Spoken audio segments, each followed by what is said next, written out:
আমাদের প্রথমত চাহিদা হলো একটু বিশুদ্ধ পানি। বর্তমান চাঁদপুর পৌরসভার যে পানি সরবরাহ হচ্ছে, বিভিন্ন জায়গায় এই পানিতে দুর্গন্ধ আসে এবং ময়লা পানি সরবরাহ করা হচ্ছে। এই বিষয়টা আপনারা একটু লক্ষ্য রাখবেন। বেলাল ভাই অলরেডি বলে দিয়েছেন যে স্ট্রিট লাইটের বিভিন্ন এলাকায় স্ট্রিট লাইটের সমস্যা আছে, বিদ্যুতের। এই বিষয়গুলো দেখবেন। রাস্তাঘাটে কোথাও আসছে, বৃষ্টি হচ্ছে, এরপরে রাস্তায় বিভিন্ন জায়গায় যে গর্তগুলি হচ্ছে, সেই গর্তগুলি একটু বৃষ্টির পর মেরামত।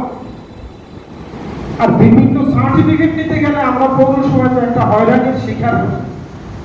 ওয়ারিশন সার্টিফিকেট, জন্ম সনদ, এই যে সার্টিফিকেটগুলো, এইগুলি যেন মানুষ যেন হয়রানির শিকার কম হয়। আরেকটু তৈরি একটু মানুষ বিনায়ী বলে যে সার্ভারের সমস্যা। এই সার্ভারের সমস্যা কিন্তু আজকে 2 বছর যাবত আমরা এই সার্ভারের সমস্যা শুনে আসছি। এই সার্ভারের সমস্যাটা কিন্তু এই ডিজিটাল যুগে মানে উন্নত করা মনে হয় প্রয়োজন। যদি উন্নত না হয়, কর্তৃপক্ষের পক্ষ থেকে সে বিষয়ে প্রয়োজনীয় জায়গায় প্রয়োজনীয় ব্যবস্থা গ্রহণ করার জন্য অনুরোধ করছি।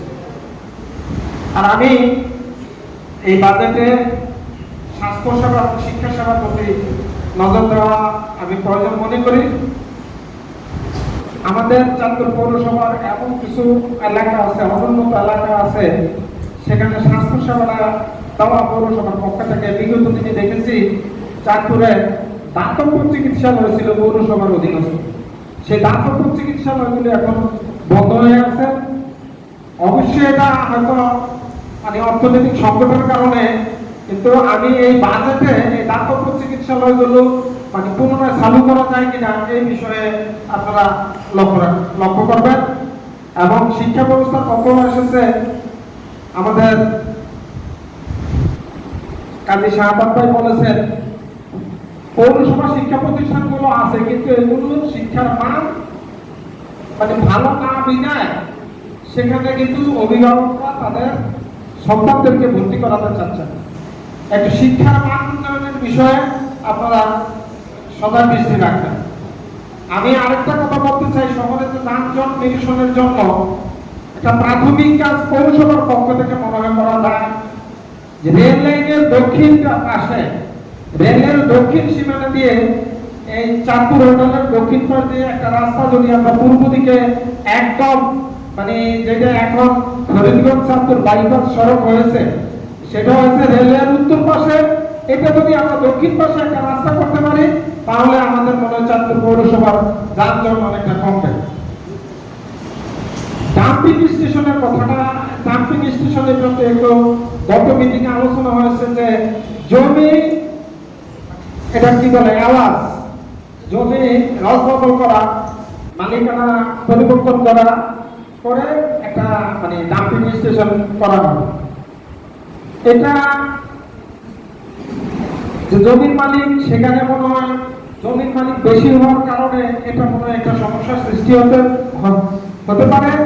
আমার একটা অনুরোধ থাকবে, আপনারা শহরের বাইরে একক মালিকানার দেখেন 5 একর সম্পত্তি আপনারা পান কিনা, একজনের সাথে পৌরসভা জমি লেনদেন করতে, পরিবর্তন করতে, আওয়াজ করতে কিন্তু সুবিধা হবে।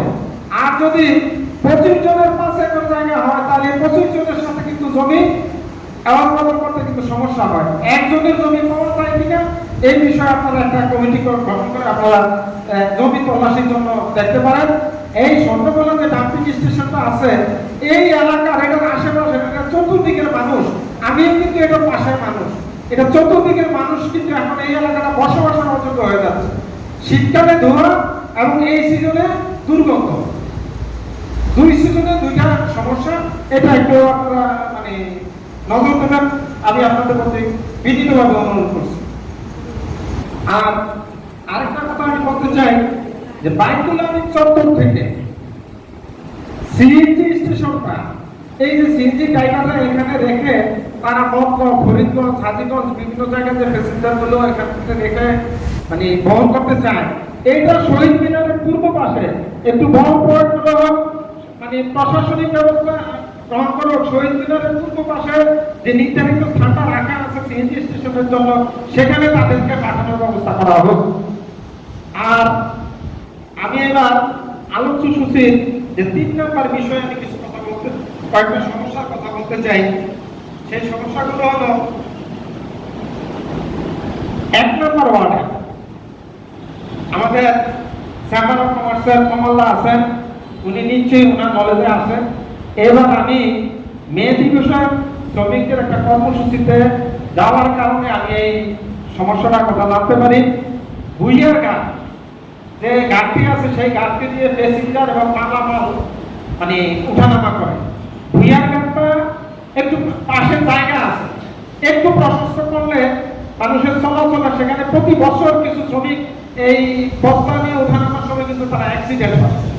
এই ঘাটটা একটু প্রশস্ত করো এবং এখানে একটু বিদ্যুতের মানে রাত্রে সন্ধ্যার পরে যেহেতু মানুষ চলাচল করে সেখানে একটা বিদ্যুতের বৈদ্যুতিক লাইটের ব্যবস্থা করার জন্য আমি এই 1 নম্বর ওয়ার্ডের এই সমস্যার কথাটা আমি আপনাদের দৃষ্টিতে আনলাম। 2 নম্বর ওয়ার্ডের যে পানি সাপ্লাই হয় সেই পানিতে নাকি দুর্গন্ধ হয়, সেই বিষয়টা আপনারা দেখবেন। এবং সেখানে ডাস্টবিনের দুর্গন্ধ কিন্তু আশেপাশের মানুষ থাকতে পারে না। এই যে ওসমানিয়া মাদ্রাসার পাশে একটা ডাস্টবিন আছে, সেই ডাস্টবিনের গন্ধে ওসমানিয়া মাদ্রাসার শিক্ষক এবং ছাত্রদের পড়ালেখার কিন্তু খুব সমস্যা হচ্ছে, সেই বিষয়ে আপনারা একটু খেয়াল করবেন। আর 3 নম্বর ওয়ার্ডে সেখানে একই সমস্যা, যে সাপ্লাই পানিতে ময়লা দুর্গন্ধ পাওয়া যায়। আর সেখানে সোহেলবাড়ি রোডে এবং পূর্ব জাফরাবাদ ভুইয়া মজুমদার বাড়ির মজিদ স্যারের বাড়ি, এই এলাকায় সামান্য বৃষ্টি হলে মানে জলাবদ্ধতা পানি আটকে থাকে। এই জলাবদ্ধতা, এই বর্ষার সিজনে জলাবদ্ধতা দূর করার ব্যবস্থা গ্রহণ করার জন্য আমি অনুরোধ করব। 4 নম্বর ওয়ার্ডে গফুরদিয়া বাড়ির সামনে একটা পৌরসভার একটা প্রাইমারি স্কুল আছে, মহম্মদ উদ্দিন প্রাইমারি স্কুল। সেই প্রাইমারি স্কুলের টয়লেট নেই, ছাত্রছাত্রী এবং শিক্ষকদের টয়লেটের খুব সমস্যা হচ্ছে। সেখানে যদি আপনারা একটা টয়লেটের ব্যবস্থা করেন ছাত্রছাত্রীদের জন্য এবং শিক্ষকদের জন্য উপকার হবে। আর ওই গভীর দক্ষিণ পাশেই ওয়াজউদ্দিন তেহরি বাড়ির রাস্তাটা মেরামত করা দরকার। সেখানে কিন্তু এই রাস্তাটা কিন্তু অনেকদিন ধরে মেরামত হচ্ছে না, সেই রাস্তাটা মেরামত করা দরকার। 5 নম্বর ওয়ার্ডে রঘুনাথপুর বাজারের উত্তর পশ্চিম দিকে রজমানি মাস্টার বিজি বাড়ি হয়ে আমদানি ব্যাপারী বাড়ি হয়ে রাজাবাড়ি পর্যন্ত যে রাস্তাটা, এই রাস্তাটা একদম মানে একটু বর্ষা হলে মানুষ হাঁটা চলাচলে কিন্তু খুব সমস্যা হয়। এই রাস্তাটার বিষয়ে আপনারা একটু খেয়াল করবেন। আমি আলোচ্য সূচির এই যে 3 নম্বর বিষয়ে যে 5টি ওয়ার্ডের আপনারা উন্নয়নমূলক কাজের কথা বলেছেন, এই কাজগুলি কি কি এখানে করা দরকার আমি আপনাদের দৃষ্টি আকর্ষণ করলাম। আমি পরিশেষে আপনাদের সকলের কাছে, বিশেষ করে পৌর কর্তৃপক্ষ যারা আছেন, আপনাদের কাছে অনুরোধ করব, আমরা পৌরবাসী এই যে পানি নিয়ে যে এখন বর্তমান যে সমস্যাটা, এই সমস্যাটা আপনারা সমাধান করবেন। পানির বিল আপনারা বৃদ্ধি করেছেন, কিন্তু আমাদেরকে আপনারা বিশুদ্ধ পানি সরবরাহ করেন। আপনারা বিশুদ্ধ পানি সরবরাহ পরিবর্তে আমাদেরকে মানে দুর্গন্ধযুক্ত পানি সরবরাহ করবেন, পানির বিল বৃদ্ধি করবেন, এতে তো জনমনে বিরূপ প্রতিক্রিয়া সৃষ্টি হবেই। এই বিরূপ প্রতিক্রিয়া থেকে রক্ষার জন্য আমি অনুরোধ করব আপনারা এই পানির বিষয়ে একটু মানে সচেষ্ট হবেন। সবাইকে আজকের এই মিটিং এ যারা উপস্থিত আছেন সবাইকে ধন্যবাদ জানিয়ে আপনাদের সকলের দীর্ঘায়ু এবং সুস্বাস্থ্য কামনা করে চাঁদপুর পৌরসভা সেবাদান আরো উন্নত হোক এই কামনা করে আমি আমার বক্তব্য শেষ করলাম। আল্লাহ হাফেজ।